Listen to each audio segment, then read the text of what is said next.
As learners across the country return to schools this week, some Zimbabwean parents who are holders of the ZEP permits have expressed concern about the future of their school-going children in South Africa. The Zimbabwean exemption permits are set to be terminated at the end of June this year. Many parents are worried that they may not be approved for alternative visas, leaving them with no choice but to pull their children out of schools in the middle of the year, as their stay in South Africa will no longer be legal. But according to the Department of Education, there is a court order in place instructing the department to admit learners without documentation. This does not, however, clear the question as to what will then happen to children of those parents who are not approved for visas come June the 30th. To further have this discussion with us, we are now joined in studio by the Assistant Director at the Department of Basic Education, Terence Kala, we're also welcoming the Secretary of the Put South Africa First, Kwena Mulikwa, who will be joining us a bit later on. The Zimbabwean Exemption Permit National Coordinator, Edward Machutata, is also joining us. We'll also speak to a concerned parent and ZEP permit holder, Emma Chishire, who has two children who attend schools here in South Africa. We had invited the Department of Home Affairs, but unfortunately they're not available to join us this evening. But we're asking you this evening, will Zimbabwean learners be kicked out of schools after the June deadline for ZEP holders? Remember that you can join the conversation on Twitter and on Facebook. On Twitter, search for the handle @Unfiltered SABC, and on Facebook, just search for Unfiltered SABC. Thank you so much for joining us this evening. We'll be looking at some of those tweets and those discussions as well. Terence, thank you so much for making time for us. Emma, I want to start off with you. Good evening. Thank you so much for making time for us. What are some of the biggest concerns that you are facing, considering that you also have a child who is now supposed to go to grade 12? Good evening, sir. Thank you so much for this opportunity. Good evening, South Africa. The main concern we have about the kids is in March, they are supposed to be starting applying for universities. We don't know if they are going to apply for the universities because they don't have the permits. And before we even go there, they need to write their matric. I've got a grade 12 child. She needs to register for matric. I don't even know if she's going to register for matric. And it's kind of depressing her because she doesn't know where her future is going to be, because we are hanging in there. We don't know what to do. Mm-hmm. Who have you spoken to from the Department of Education or perhaps the school where your child is enrolled, and what did they tell you? They sent me letters to say I have to go to the Department of Home Affairs. At Home Affairs, they said they've given us to the 31st of December. So up to now, they said the kids have to come with papers when they open school. So I don't know what I'm going to say to them on Wednesday when they open school. Okay. Okay, we have Terence here in studio from the Department of Basic Education. Terence, thanks once again for making time for us. What does the law say?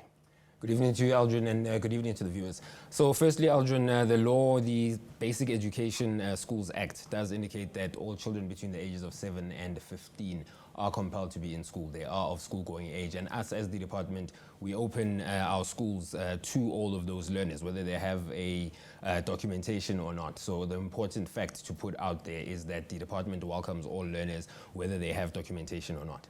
Okay. You say up until 15? Yes, that is the compulsory. School-going age. Yes. Okay, so in the case of Emma, because Emma, if I'm not mistaken, your daughter she's 18, right?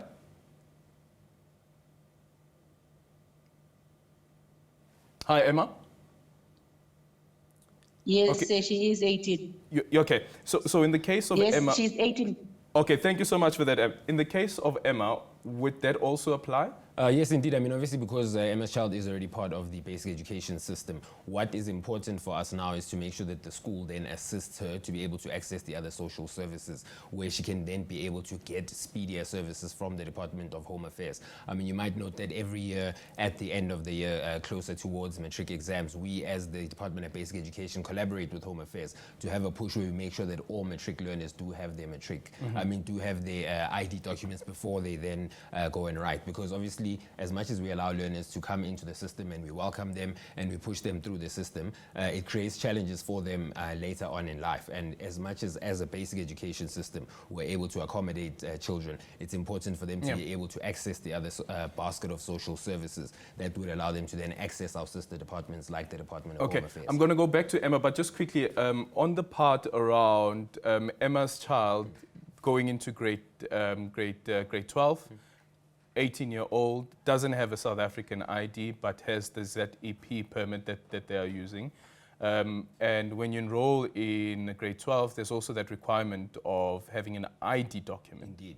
So how does the department then circumvent that? Well, hence I mentioned the aspect that we do make sure that as we head closer towards matric examinations, we do then make that final push, because remember, learners would be set forward as candidates prior to June for them to then write in the final examinations. But then where that shortfall is made known to us as a department, we then work in conjunction with our sister department, the Department of Home Affairs, to make sure that all those learners are then in receipt of an ID document. Yeah. Emma, does that make sense to you at all? Was that anything that was explained to you at the school? No, not at all. They just said we need to bring valid papers. So this is news to me. It wasn't explained. I think Okay, let me get Terence to speak. what's important to indicate is perhaps maybe the school is saying that we want to see that there is a process ongoing for you to apply for these documents. So obviously, as much as we've accepted the learner in, we want to make sure that the parent themselves is actually going through the right processes of making sure that the child does have the requisite documents. Yeah. Yes. So that would be the indication from the school side, yeah. So Emma, have you started the process of trying to apply for an alternative visa? I haven't started because as for me as a parent, I tried to apply for my permit so I could be able to apply for my kids. I was rejected. So I'm nowhere to go. And on that note also, I've got an example of my grade 3 child.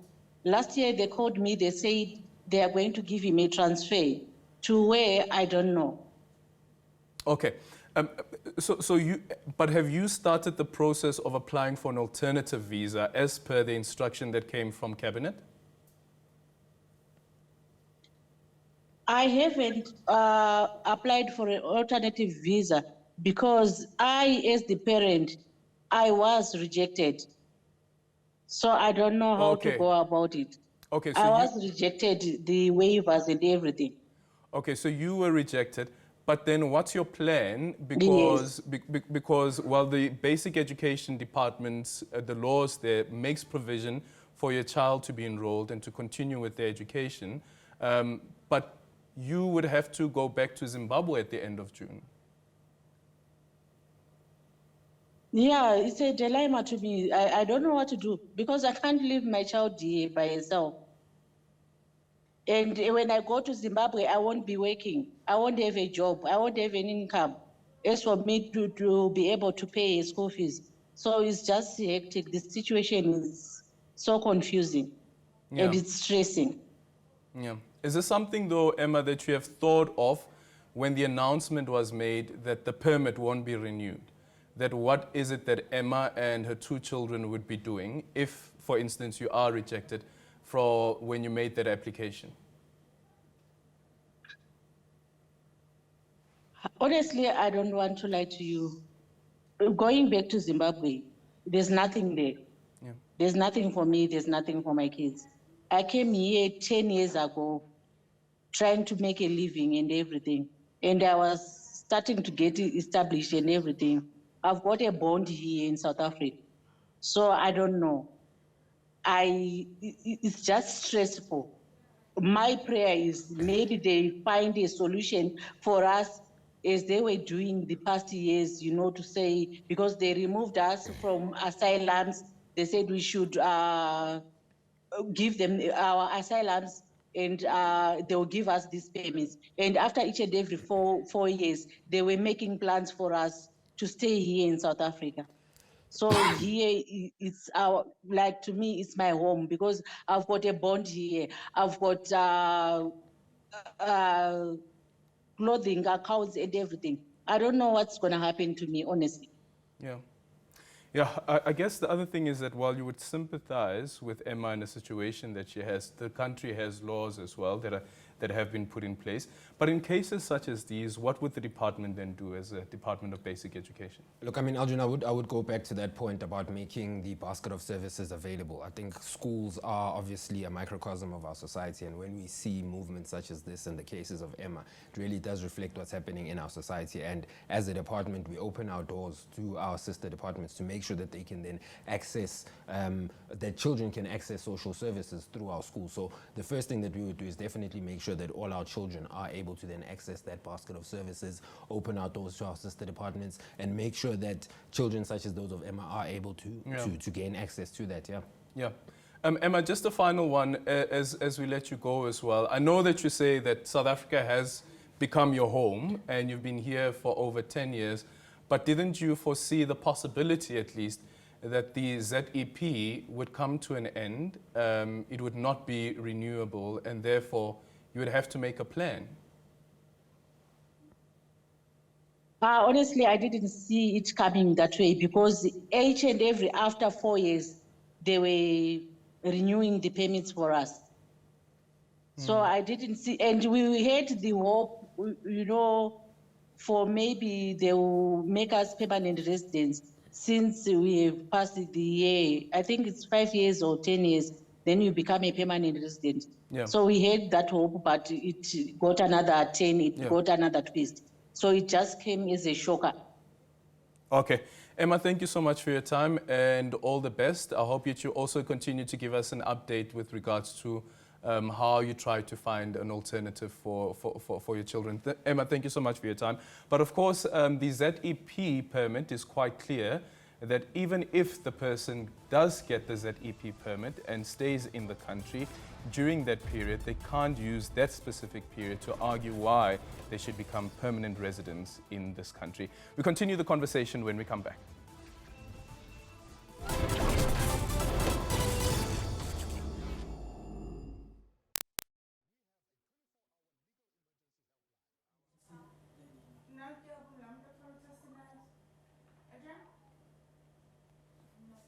Who do we have there?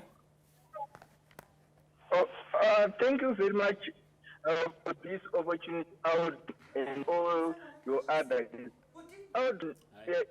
To just give you a brief of what we are going. Edward, we'll come back to you now.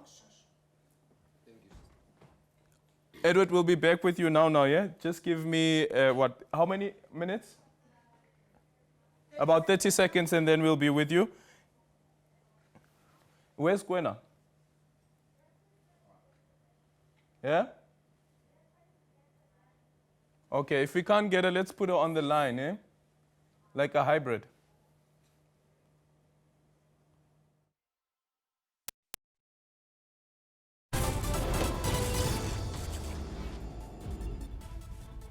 Welcome back to Unfiltered with me, Aldrin Simpier, as we look into the dilemma that are faced by people who have the ZEP permit, which comes to an end now in June. So the Department of Basic Education's Terence Kala is joining us for this conversation. We are also joined by the Secretary of Put South Africa First, Gwena Mulikwa, as well as the Zimbabwean Exemption Permit National Coordinator, Edward Machatuta, who's joining us via Zoom.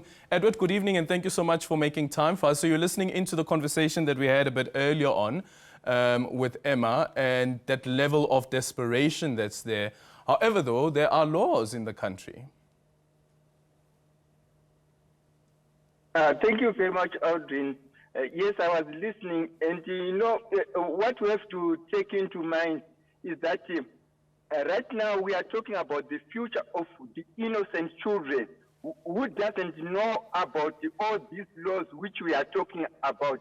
They are at school so that they can learn to know more about these laws, of which some of them they don't even subscribe to such unhuman laws. For example, you are saying that we are talking about the ZEP dilemma going to be faced by ZEP holders.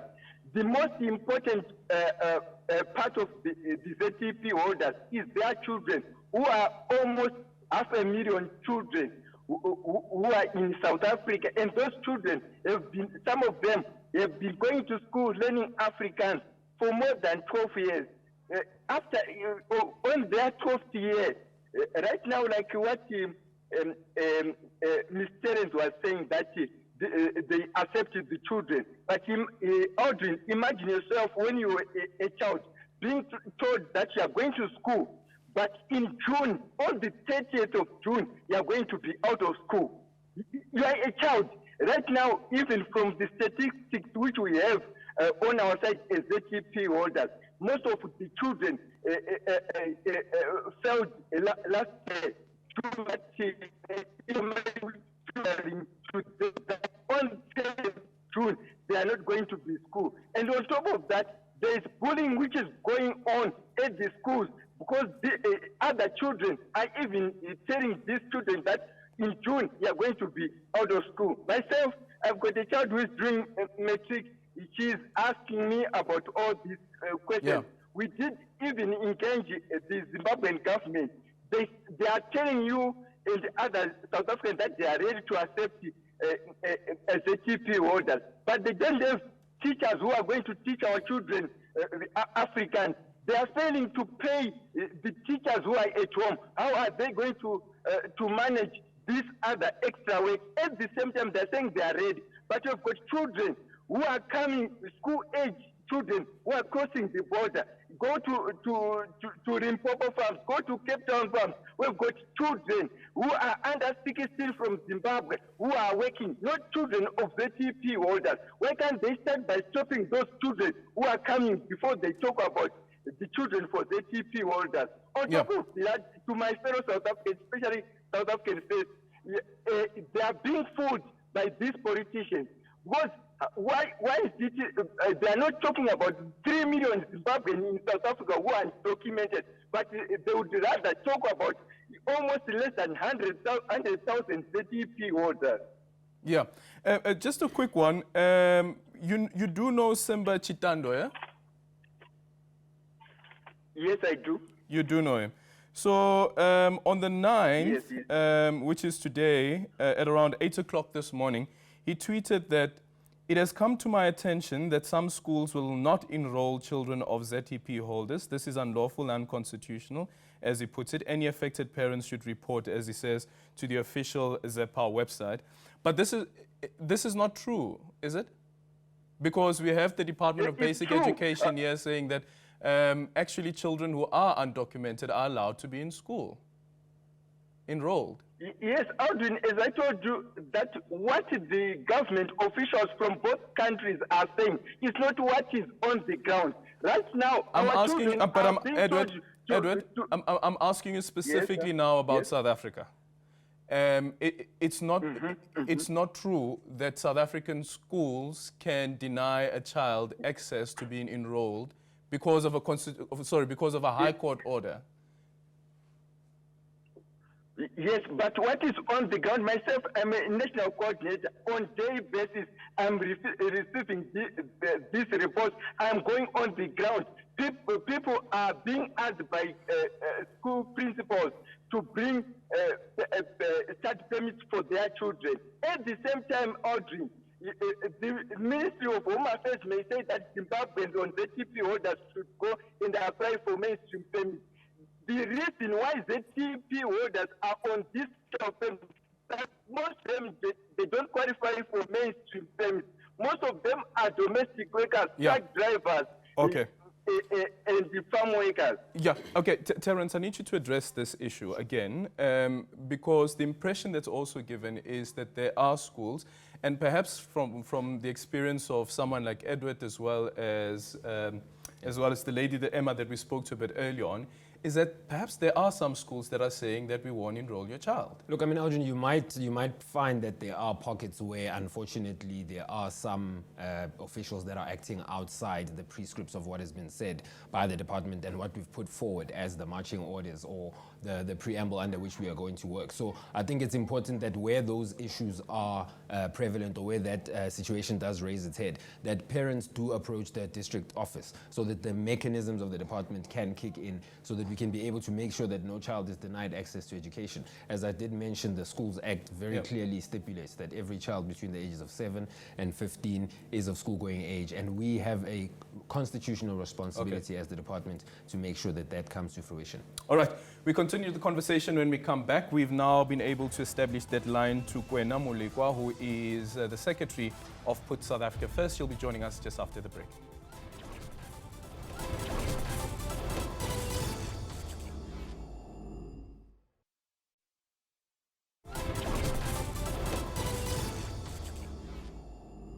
And welcome back to Unfiltered. Let's quickly speak to Kwena Molekwa, who is the Secretary of Put South Africans First. Kwena, good evening, and thank you so much for making time for us. I don't know if you're able to hear the conversation that we had earlier on with Emma as well as Edward now, but I want to know what Put South Africans First take is on this ZEP holders permit coming to an end in June, but also the desperation that Emma has shared a bit earlier on. Good evening to you and your listeners or your viewers for that matter. Let's put South Africa first. I think it's been very clear with the issue of the EP holders. One is that the ZEP itself, it does not say that, we are going to make provision for people to bring in their families or speak of integration or having them to have permanent residency in South Africa. Unfortunately, we do know that we have a constitution that, be giving space to everything in South Africa. Yes, we do know that we're supposed to allow kids to go back to school and all those things because they are right to education and stuff like that. I think we are concerned when the same right of education is undermined, which is of certain people, because they will probably be in a space in certain schools and unfortunately for them because of the government does not prioritize the kids. So the issue with the ZEP holders now actually using their children to actually teach for them is another issue. Or because of, and we are actually going around things that 2021, we extended this issue of ZEP. 2022, it was the grace period. This year again, now is not our case, our case. But knew about this that is going to happen since last year when they were given the grace period. Yeah. But now this is the situation that we face currently, as Emma said as well, that she has been rejected. What do you say to that level of desperation? I think that level of desperation is that people have to go back home and face none of their government. And if we keep on allowing them, we just actually, giving more space in South Africa. This debate actually, I believe that is long overdue. The Zimbabweans are ready to go face none of the air. This is the year for them to go vote in Zimbabwe and make a difference for them and think of the future for their kids in Zimbabwe. That is the reality that we all need to face, actually. Okay, Kwena, we're going to try and re-establish that line to you. It's not clear. Edward, I don't know if you're able to make out what what Kwena was saying there. But then also the other point is around, as Kwena puts it, that there were these extensions that were given in the first place, these grace periods that were given in the first place. Shouldn't the ZEP holders then come up with plans to say that once the deadline comes, what happens? Thank you very much, Alden. I would want to thank you for bringing us together with the South African First. Because before we had been asking for these engagements whereby we'll be able even to meet other South Africans who are against the TP, including the Truck Drivers Association. My message to my fellow South Africans is that why is it we are so concerned with these less about 100,000 ZTP holders who have got clean criminal records, who are documented, But we are not talking about the 3 million Zimbabweans who are undocumented, who are working in South Africa. Right now, as I told you, that we've got children right now who are crossing the border.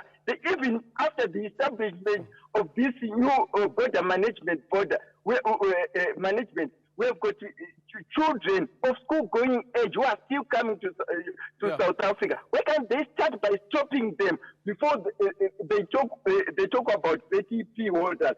And to my fellow South African states, I would want to tell them that now things are going to be more difficult because these children are not going to go back to Zimbabwe. What do you mean? Do you mean that they are willing to stay in the country illegally? Audrey, let us be realistic. Are you saying that they are willing to stay in the country illegally even though that ZEP permit would have come to an end? So just like the 3 million others that you're speaking about, they're still willing to break the law of the country? I'm not saying it's me who is going to break the law. I'm saying I doubt as parents if we are going to manage to convince them to go back. Right now, his parents, does he know that these children are being told that in 6 months they'll be out of school? Okay, unfortunately we've run out of time, Edward. Just quickly, Terence, from your end, how is the department dealing with the pressure that comes from, of course, other foreign nationals as well who end up in the country, whether documented or undocumented, but the pressure that is on the basic education system? Well, I mean, Aldrin, obviously the pressures we face every year because of the migrations that do take place. So the department is geared for such situations. We do make sure that we make space available where schools are able to accommodate additional learners, whether they are documented or not. Terence, thank you so much for your time. Unfortunately, we've run out of time and we're struggling to re-establish that line to Kwena, but hopefully we'll have this conversation again towards the end of June, as that permit, the ZEP permit, comes to an end. Thank you so much for joining Unfiltered with me, Aldrin Simpier. We're back again next week, Monday, same time, same place, right here on S3.